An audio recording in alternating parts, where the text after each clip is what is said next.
All right, let's dive in. We've got an incredible ancient story for you today. One that's all about how the sting of rejection can spark some of the most profound learning you can imagine.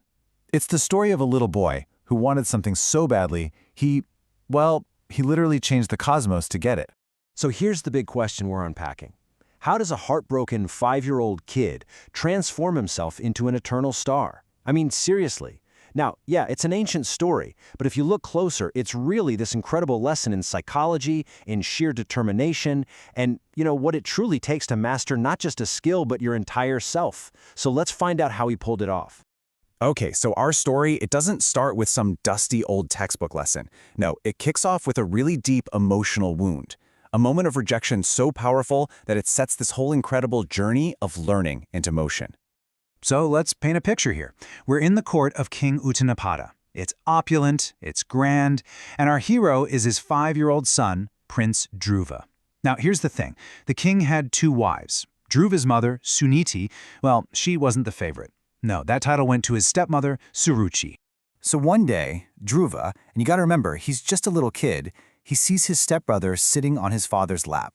And of course, he wants to do the same thing. It's such a simple, innocent wish, right? Just wanting a little affection from your dad. But as he tries to climb up, he gets stopped. Cold. And his stepmother, Suruchi, says these words to him, and just listen to how cruel this is.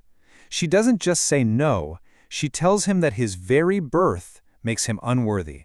And then she physically pushes him away. Can you imagine? For a 5-year-old, that's not just rejection. That's your whole world just shattering. He runs off, totally heartbroken, crying to his own mother, Suniti. And she, instead of just saying, "Oh, it'll be okay," she basically confirms how harsh things are. But then she points him in a new direction. She tells him that the only one who can truly heal this kind of pain, the only one who can grant his wish, is the Supreme Lord. And right then and there, Dhruva makes a decision. That rejection, it just became his curriculum.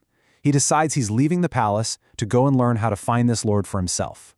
So, that moment of pain, that's the spark. It's the starting gun for what's got to be one of the most intense learning journeys ever told. And you can really see the gravity of this choice. On one hand, you have the comfort, the luxury, the palace he just left behind. And on the other, the unknown, the wilderness. This is a 5-year-old boy walking away from everything he's ever known, all because he has this one single-minded goal, to find an answer. Any great student needs a great teacher, right?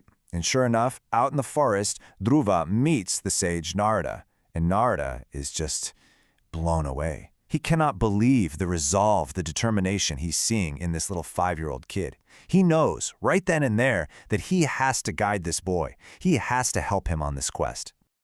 And this is where everything shifts. The story goes from just raw emotion to, structured practice. See, Neruda doesn't just give him a pat on the back and some encouragement.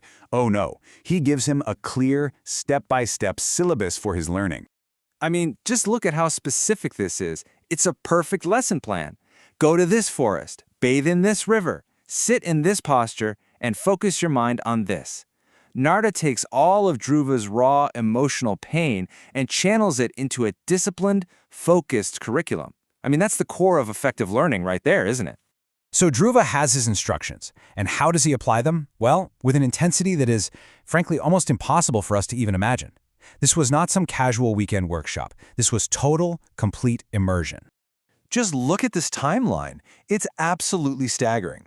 Month after month, he systematically cuts off his senses from every single external distraction. He isn't just learning to focus, he is mastering it.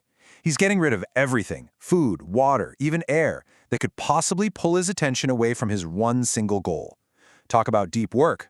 This is something else entirely. So what happens when someone focuses that intensely? Well, something astounding. His concentration becomes a literal force of nature. His focus is so powerful, so potent, that it actually starts to create a cosmic disturbance. The entire universe, the gods themselves, they feel the pressure of this one little boy's single-pointed mind. And then it happens. The culmination of all his hard work, all his focus, the very goal of his quest appears right in front of him. The Supreme Lord Vishnu materializes, drawn in by the sheer power of Dhruva's devotion and focus. His learning has literally brought him face to face with his subject. And the vision he sees is one of just absolute splendor. 4 arms holding these powerful symbolic instruments, adorned with the brilliant cost of a jewel, and a face of pure compassion and beauty. This is it. This is the reward for his unwavering focus, a direct, unfiltered perception of the knowledge he was seeking. But here's this one last beautiful twist to the lesson. After all of that effort, Dhruva is so completely overwhelmed he can't even say a word. So the Lord, his ultimate teacher, performs one final act of grace. He just reaches out and touches the boy's cheek with his divine conch shell, and in that single instant, blesses him with perfect knowledge and the ability to express it. So what happens next? What's the final outcome of this unbelievable journey of learning? Well, this is where the story goes from being about a boy to being eternal. So first, let's just look at his name. The word Dhruva itself actually means firm, fixed, immovable, constant. It's the perfect word for the very quality he mastered through all that intense practice.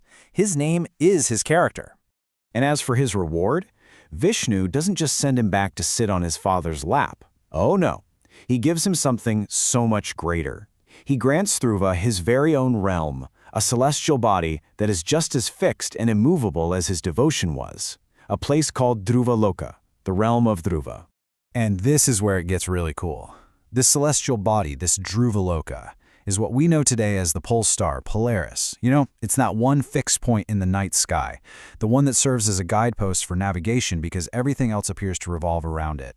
It is the perfect, timeless symbol for the constancy he mastered. And really, that's the ultimate takeaway here.